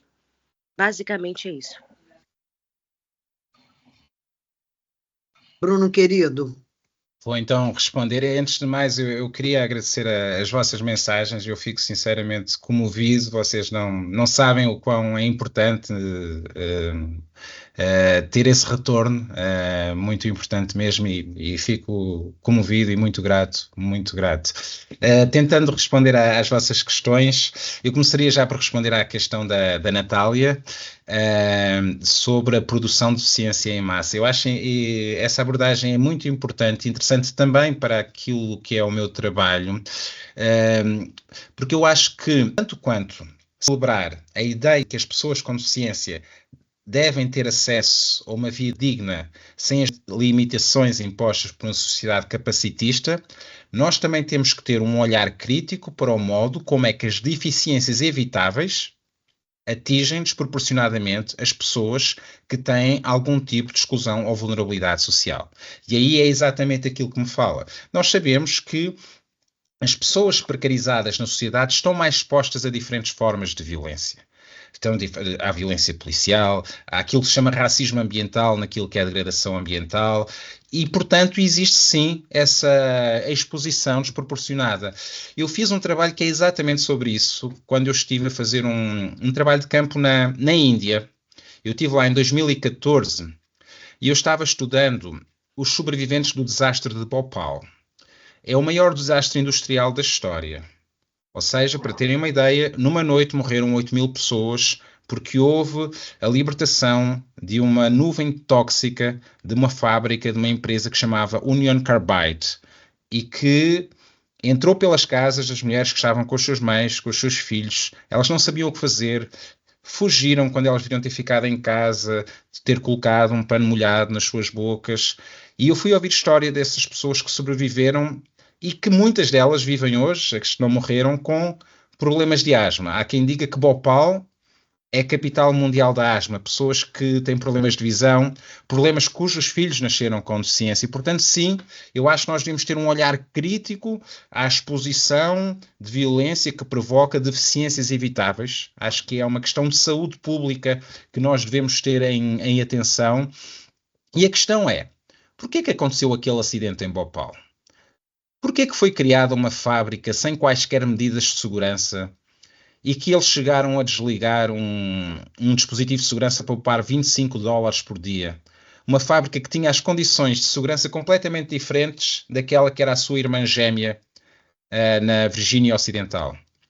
É porque essa fábrica ficava numa zona em que não viviam pessoas de verdade. O que é que eu quero dizer com isto? Viviam hindus de baixa casta, empobrecidos, que não têm qualquer relevância social e política para uma fábrica americana que, de acordo com o Estado indiano, estabelece ali aquele dispositivo fabril. E, portanto, sim, é exatamente isso. É uma situação de racismo ambiental. Aquela fábrica só foi possível, e o curioso é que essa fábrica estava sendo desmantelada e ela ia ser distribuída para 2 países. Uma parte iria para a Indonésia, a outra parte iria para o Brasil. As populações que viviam nas redondezas pensavam que aquilo era uma fábrica de produção de baterias, que era aquilo porque a Union Carbide era conhecida. Na verdade, era uma fábrica de produção de pesticidas agrotóxicos, isocianato de metila. Então eu acho que essa leitura é muito válida e, portanto, as questões de interseccionalidade estão aqui todas presentes. É as lógicas do capitalismo que dizem as vidas que importam. É as lógicas do colonialismo e do racismo que dizem as vidas que importam. É a lógica do capacitismo que diz as vidas que importam. Há uma relação muito forte entre as lógicas do patriarcado, as lógicas do racismo, do capitalismo e do capacitismo nesta nossa leitura. E sem dúvida existe uma interseccionalidade também no modo como as pessoas sofrem determinadas violências. É diferente ser negro e ser uma pessoa negra com deficiência. Ou seja, são duplas opressões que essas pessoas estão expostas. Como é diferente ser mulher, negra, com deficiência, naquilo que tem da representação estética da mulher e dos ideais de beleza. É muito comum, e quando eu trabalhava com pessoas com lesão medular, uma diferença entre homens e mulheres. Se os homens tinham uma lesão medular e ficavam paraplégicos e tetraplégicos e eram casados, a mulher ia cuidar dele. Se a mulher ficasse com uma deficiência paraplégica, tetraplégica, em muitos raros casos o homem ficava como cuidador. E, portanto, até do ponto de vista das relações de cuidado, das relações de respeito e de amor, no limite, essas relações, essas hierarquias estão presentes. Então eu acho que sim, Natália, acho que essa dimensão das deficiências evitáveis está muito presente e está também numa questão que nós falamos muito pouco, que é a questão da nutrição, da obesidade, do acesso à comida e à proteína de qualidade, que também interfere muito com as condições de saúde das pessoas e com a saúde pública, e isso tem, sem dúvida, um recorte racial, de renda, e que tem muito a ver também com as lógicas que nós sabemos dos agrotóxicos e da produção das monoculturas sem qualquer tipo de vigilância de saúde pública. Agradeço muito a pergunta. Agora queria responder, eu não apontei o nome à pessoa que me perguntou como é que nas nossas pesquisas nós podemos... Flávia. Flávia. Está aqui na câmara e tudo. Flávia, olha, é uma pergunta bastante pertinente. Surgiu um movimento no Reino Unido nos anos 60 e 70 em que eles reclamavam que não queriam mais pesquisadores parasitas. E o que é que eram os pesquisadores parasitas? Diziam eles. Parasita que existe no português do Brasil? Depende do conceito de parasita. Um pouco, não vou mentir. Primeiramente, obrigada, boa noite. Foi fantástico sua palestra. Adorei o bate-papo, que eu me senti conversando contigo. Então, foi show. Obrigado. Parasita aqui seria um ser que se alimenta da energia de outro. Da energia da... Sim, é essa a mesma definição. coisa. Sim. Exatamente. Então, o que é que eles consideravam os investigadores parasitas? Eram pessoas que iam investigar as pessoas com deficiência, que faziam as suas carreiras, que escreviam os livros, sem nunca perguntarem às pessoas com deficiência o que é que elas queriam que investigassem, o que é que elas achavam importante e qual era a sua perspectiva acerca das suas vidas. Okay. Eles, por exemplo, essas pessoas viviam numa residencial. E a pessoa que foi fazer a pesquisa estava a ver como é que podiam organizar os apoios àquelas pessoas. E o que eles disseram é, porquê é que não nos perguntaram se nós queríamos apoios? Porquê é que nós nos perguntaram se nós queríamos ter o direito àquilo a que se chama uma vida independente, em que nós temos os recursos e nós é que organizamos os assistentes sociais, por exemplo, nós é que organizamos a comida. Passar essa mensagem de que é muito importante que a nossa pesquisa, para ser emancipatória, não existe regra, não existe guião. Eu diria que o mais importante é nós ouvirmos as perspectivas das pessoas com deficiência, neste caso as pessoas com deficiência, ou nós que trabalhamos com grupos historicamente excluídos, nos diferentes momentos da pesquisa. Quando nós estamos a organizar o projeto de pesquisa, quando nós estamos fazendo o projeto de pesquisa, fazer questões abertas que permitam às pessoas falar das suas experiências e, sobretudo, há uma dimensão que não existe um guião, não é? Eu acho que a dimensão mais óbvia de que nós estamos fazendo uma pesquisa com as pessoas e não sobre as pessoas é quando nós temos a percepção que aquilo que estamos a fazer vai, de alguma forma, trazer um reconhecimento, uma valorização, uma atenção para aquele tema com que nós estamos trabalhando. E muitas vezes nós falamos em devolução.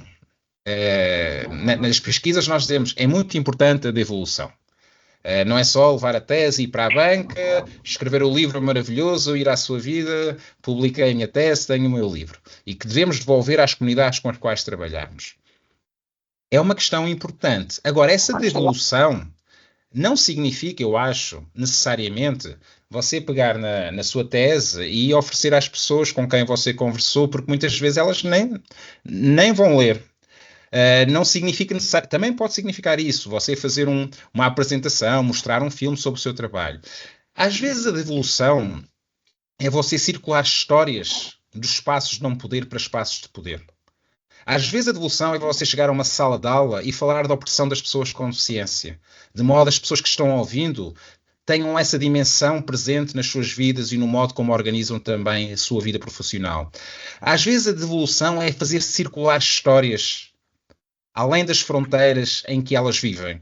Às vezes a devolução é, no fundo, partilhar histórias pouco conhecidas, histórias pouco partilhadas, e que podem transformar a subjetividade de quem as ouve e que podem transformar o posicionamento político. Seja na academia, seja na instituição social em que você trabalha, seja no bairro, seja numa associação de moradores, a devolução eu acho que pode ser circular. Também pode ser uma devolução direta, obviamente, mas eu acho que é isso. E esse compromisso é um compromisso ético e político de querer fazer a diferença a partir da escuta, de uma escuta aberta. Como eu digo, eu acho que não existe um guião, mas a ideia de que existe uma investigação emancipatória é a ideia de que nós acreditamos que a nossa pesquisa pode contribuir de uma forma modesta, não temos que ser megalómanos que vamos mudar o mundo com a nossa tese, mas de uma forma modesta que seja, que ela pode contribuir para alargar os espaços de justiça, de cognitiva, de dignidade e de fala, sabendo uma coisa que é importante, Flávia, é que você, se está na academia, você está numa posição de algum poder. E às vezes nós esquecemos que nós temos esse poder. Como a Inês dizia, eu coordenei um doutoramento durante 10 anos e eu tinha sempre, os estudantes mais politizados chegavam sempre com uma angústia à reunião. Professor, o que é que eu estou fazendo aqui 4 anos? Escrevendo uma tese, olhando para um papel em branco, bebendo café atrás de café, lendo autor atrás de autor, quando eu deveria estar fazendo alguma coisa de útil, transformadora para a sociedade. E essa angústia, é ótimo que as pessoas tenham essa angústia, porque a pessoa que coloca essa pergunta é uma pessoa que faz aquela pergunta importante. O que é que eu estou a fazer e para que eu estou a fazer? Será que isto é importante? Essa é a questão fundamental. A minha resposta é: haverá muitos momentos da vida, haverá muitos momentos para estares a fazer outras coisas, mas escrever uma tese, estar na academia, é também ocupar um espaço de poder social importante. Há muito espaço de poder, existe o espaço da rua, existe o espaço do protesto, existe o espaço da economia, mas também existe o espaço da academia e não devemos negligenciar o quão importante é esse espaço. O quão importante é termos esse espaço também para ocupar os espaços de poder, para sermos presentes nos espaços de poder. E daí que eu olho, deixe-me só partilhar isto consigo, para o modo como no Brasil se constituíram ações afirmativas que permitiram o ingresso de pessoas de baixa renda, de pessoas negras, no sistema superior de ensino, enquanto algo muitíssimo importante. Você sabe que em Portugal isso não existe? Não existem ações afirmativas para pessoas negras porque existe a ideia que nós somos todos iguais. E, portanto, você nem tem que perguntar se a pessoa é negra, se é branca, porque isso é contra a Constituição. Esta é a ideia. Nós temos o antirracismo que luta contra as estruturas de desigualdade marcadas pelo racismo. E nós temos o antirracialismo que diz que não há raça e, portanto, não vale a pena falar do assunto. Que é a mesma coisa de dizer somos todos iguais e essa mitologia que impede a produção de políticas públicas. Portanto, sim, eu acho que o simples facto da Flávia fazer essa questão, eu tenho a certeza que a Flávia está numa linha de investigação emancipatória porque está preocupada com o seu papel. E isso é muito válido. Vou então agora tentar responder às questões da Inês, aos desafios da Inês, bem interessantes, obrigado, Flávia. E ela perguntava-me sobre uma questão que por acaso eu escrevi um texto sobre isso, sabe, Inês? Sobre a exposição colonial do Porto em 1934. Essa exposição em 1934 em Portugal foi um sucesso. Muitas pessoas foram lá. E qual foi a razão que levou tantas pessoas a ir ver a exposição? As pessoas foram lá ver pretos, as pessoas foram lá ver negros. Naquele período histórico não existiam muitas pessoas negras em Portugal e, portanto, e tinham montado naquela exposição um zoológico de pessoas negras das diferentes colónias. Essa representação zoológica animalesca produziu uma sedução e um fascínio. E o fascínio era duplo. Era ver o exótico, que nunca tinham visto, e era também um fascínio sexual. Curiosamente, porque as pessoas estavam semi-despidas e existia aquele misto entre rejeição, fascínio e desejo. Há até a sexualização do corpo da mulher negra feita de uma forma muito forte e muito agressiva, até na sua representação simbólica. Isso esteve presente. E como a Inês diz muito bem, isto tem um paralelismo com aquilo que se chamam os freak shows. São os shows das pessoas chamadas freaks, das pessoas chamadas deficientes. Era a mulher com barba, o homem elefante, pessoas que tinham anormalidades físicas. E há um caso muito famoso de uma mulher da África do Sul que foi levada para a Inglaterra, acho que existe até um filme sobre isso, para que os médicos pudessem analisar os seus genitais, o tamanho dos seus genitais. E, portanto, existia exatamente essa interseção entre raça e deficiência enquanto anormalidades exotizáveis e que criavam fascínio, que criavam curiosidade, ao mesmo tempo que criavam repugnância e desprezo, é muito da modernidade e esse espetáculo é o mesmo espetáculo. É espetáculo do outro exótico inferiorizado pelo qual eu tenho um fascínio. Mas há uma outra dimensão muito interessante nessas exposições. Se nós pensarmos Portugal em 1934, Portugal era um país que vivia sob uma ditadura, é importante dizê-lo, em que elevadíssima porcentagem da população era analfabeta, e que não tinham acesso à água potável. Era um país bastante pobre, empobrecido, mesmo no contexto europeu, apesar de ter colónias. E o que é que as pessoas iam lá ver também? As pessoas iam lá ver pessoas inferiores a mim.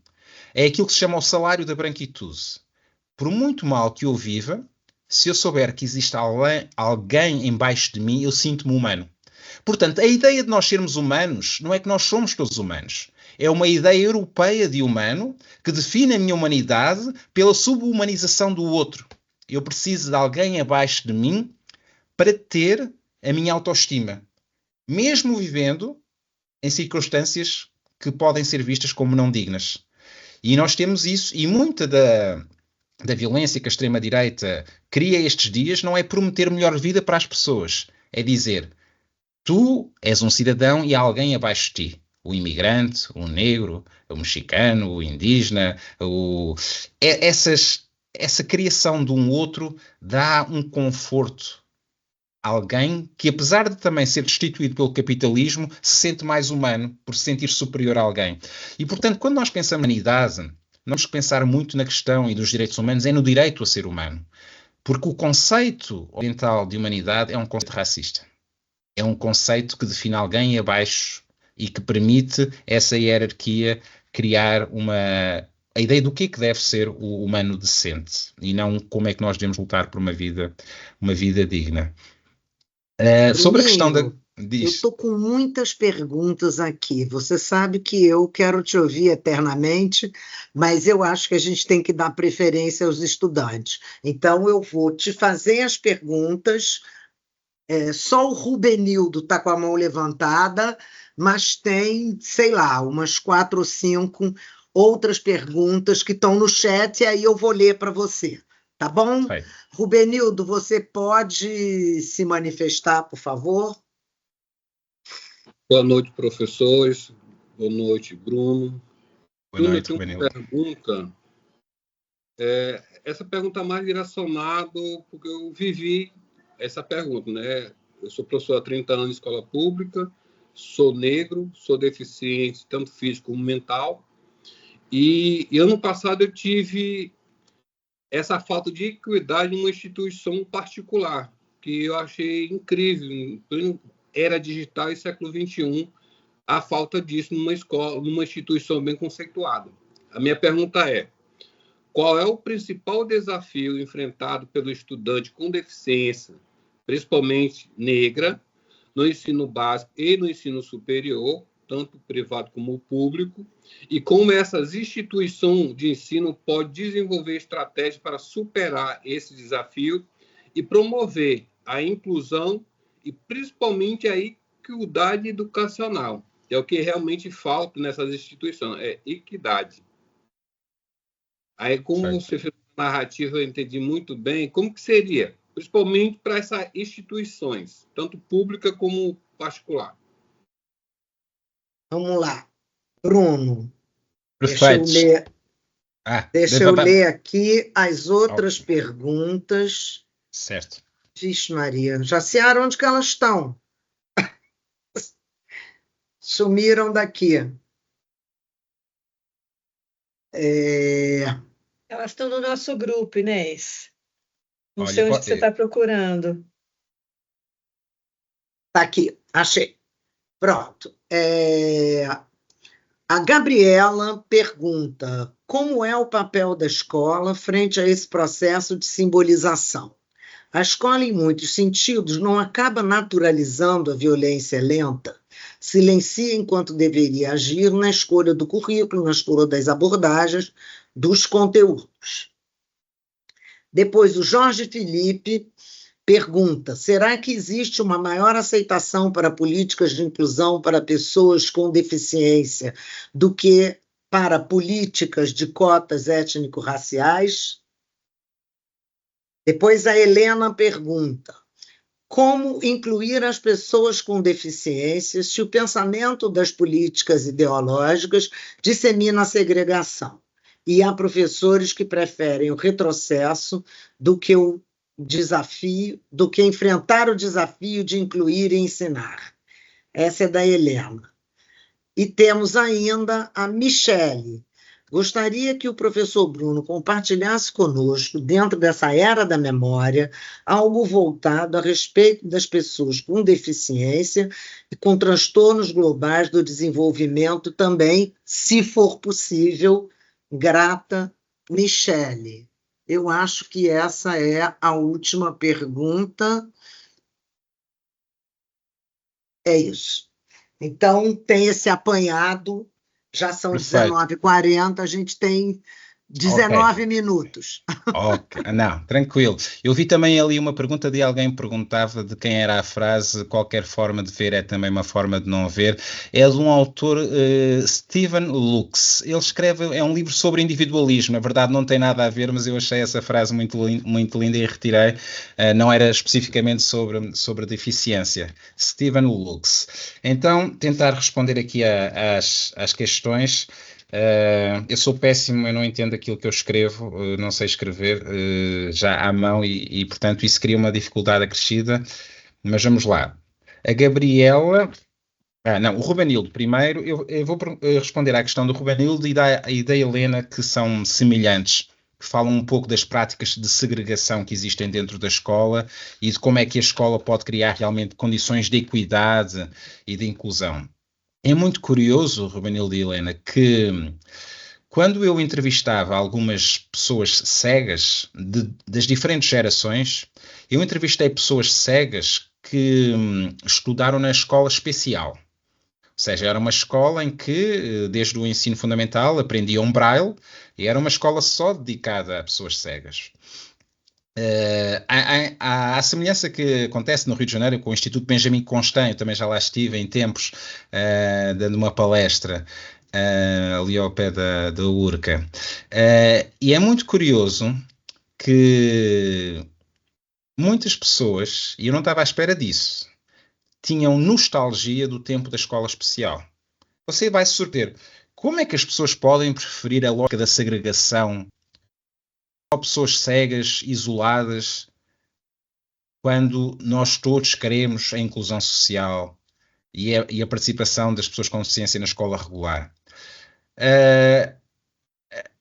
A resposta está na sua pergunta. É que as pessoas chegavam à escola dita normal, à escola regular, e não tinham qualquer apoio de equidade. Ou seja, elas eram integradas na escola normal, na escola regular, mas não lhes eram dados, só tinham acesso aos manuais, na altura em braille, ou aos computadores, já o segundo semestre e a meio, Os professores de educação especial que deveriam dar apoio não sabiam braille, não tinham formação, não tinham sensibilidade, não tinham cuidado, não tinham tempo, não havia uma carreira para a educação especial, coisas muito burocráticas que definem se há condições ou não há condições. Então as pessoas diziam, se é para isto, mais valeria nós voltarmos para a escola segregada. Isto era quase uma forma irónica de pôr as coisas. Não era que as pessoas quisessem voltar para a escola segregada ou que quisessem que as novas gerações tivessem escolas especiais. Todos nós aceitamos a ideia de que a inclusão social é algo importante, não só do ponto de vista de preparar professores e colegas para lidar com a deficiência. Há uma pedagogia social a partir do momento em que uma pessoa com deficiência está numa escola regular, e isso é uma aprendizagem importante. Até existe uma experiência aqui em Portugal de uma escola para pessoas com deficiência que tem esse foco, mas que tem pessoas sem deficiência, que é para haver uma fertilização cruzada de experiências. Portanto, sem colocar em dúvida a importância de que essa inclusão é importante, essa inclusão exige condições, e as condições exigem recursos, exigem formação de professores, exigem materiais, existe que se pense os pormenores, a questão do transporte, que se pense em dimensões de um investimento a sério nessa inclusão, porque senão é como se tivéssemos aquilo que se poderia chamar a reinvenção da exclusão social. Mais uma vez, as pessoas com deficiência, até certo período histórico, eram vistas como deviam estar à porta da igreja para receber esmola. E a modernidade trouxe, desde logo, o sistema Braille para as pessoas cegas, para que elas pudessem aprender e desenvolver-se.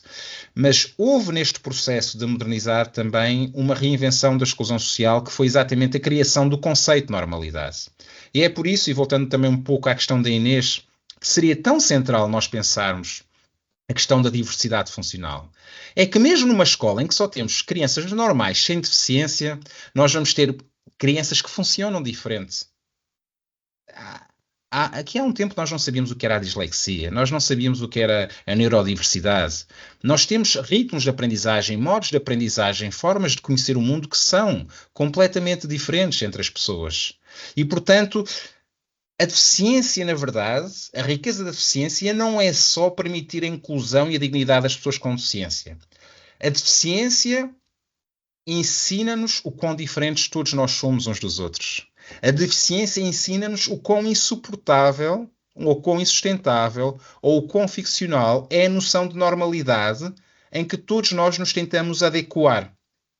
Só um exemplo, e é um exemplo caricato, de uma vez fui a uma conferência e uma pessoa com deficiência contava a sua experiência numa instituição. Ele tinha paralisia cerebral e ele tinha muita dificuldade em beber água. E havia uma terapeuta que todos os dias insistia e o treinava para ele conseguir pegar num copo de água sem tremer, para beber água sem entornar. Mais tarde ele descobriu que tudo o que ele precisava era de uma palhinha. Ele não precisava de segurar no copo. Ele, com uma palhinha, ele bebia água tranquilamente. Mas a terapeuta queria... Atenção, Bruno, desculpa, uma...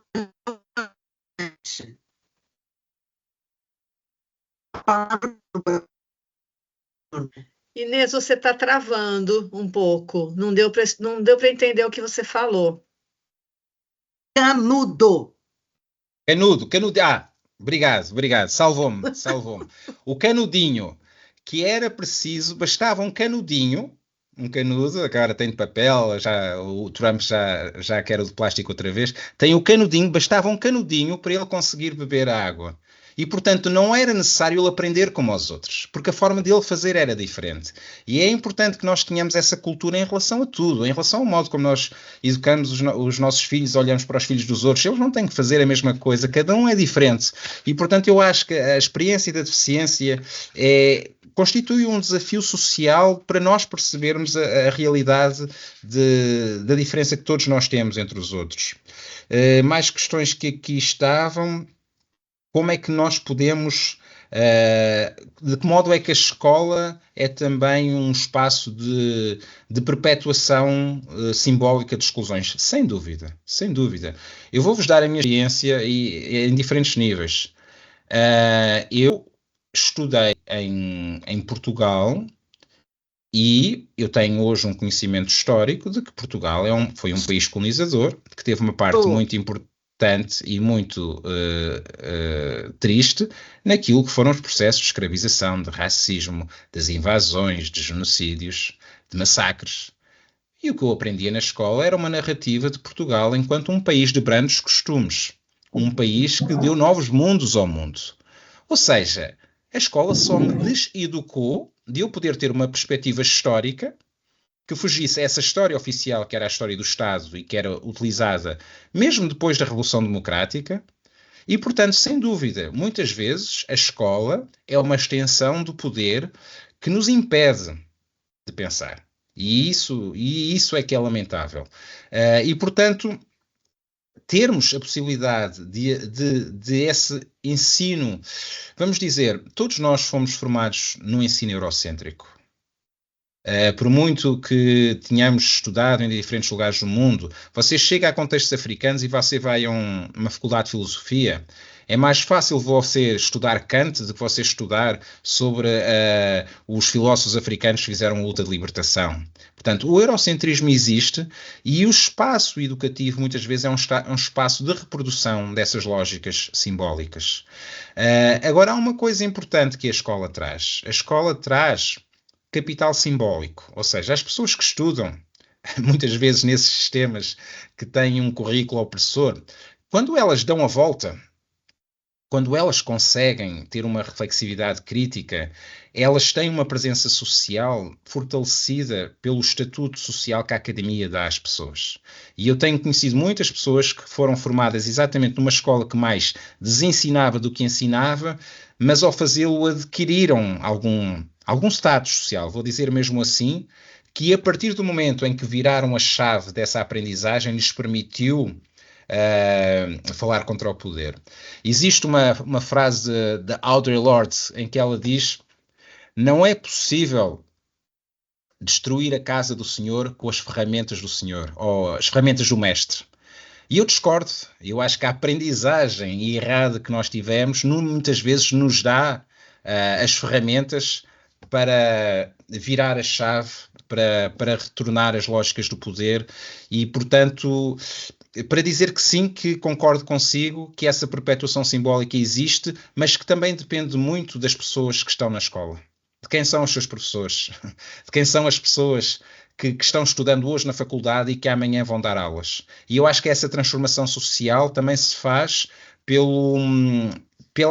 abertura de espaços de poder que foi sendo criada, por exemplo, no contexto brasileiro, já referi isto, pelas ações afirmativas. Aí eu acho que isso vai criar uma transformação a tempo desses patrimónios simbólicos que possam ser alterados e transformados. Deixa eu ver se eu esqueci aqui alguma questão.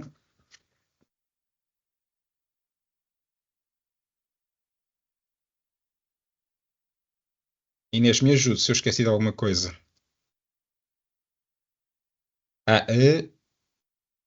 A Michelle falava dos transtornos globais. Não, eu não sei falar muito sobre nessa especificidade. Sei sim que, mesmo em relação à deficiência, nós falamos muito da questão da interseccionalidade sobre diferentes formas de opressão. Nós encontramos pessoas que no seu corpo têm diferentes formas de exclusão.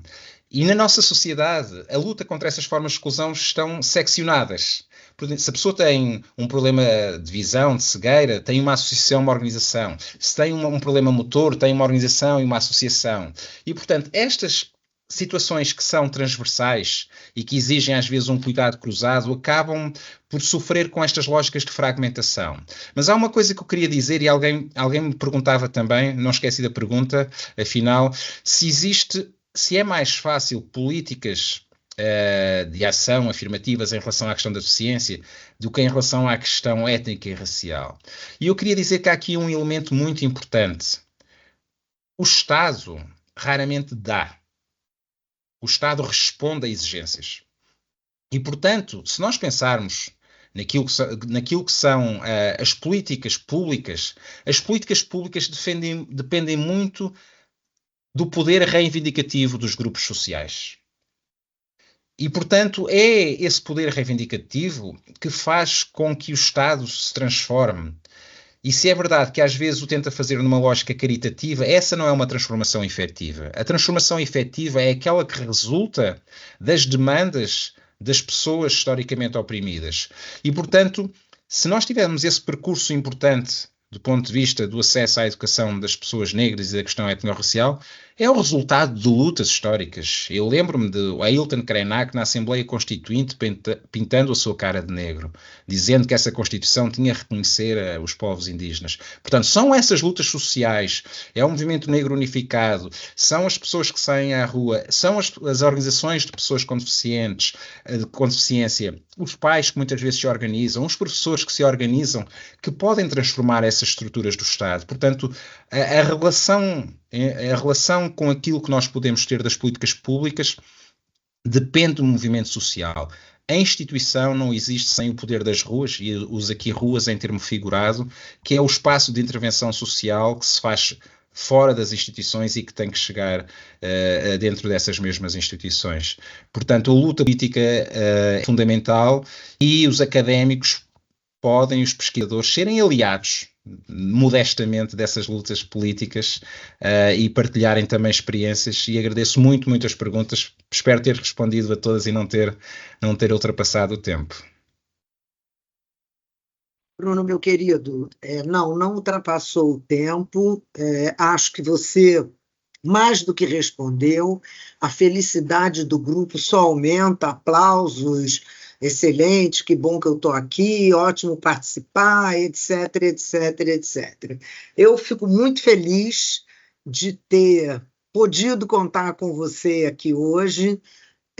Quando eu decidi propor ao grupo, convidar você para fazer essa aula inaugural, eu sabia que eu podia esperar uma coisa muito boa, mas, como sempre, você sempre me surpreende de alguma maneira com coisas ainda melhores do que eu já sabia, do que eu já imaginava. Então, assim, muitíssimo obrigada. Está tardíssimo já em Portugal, não é mais hora de trabalhar.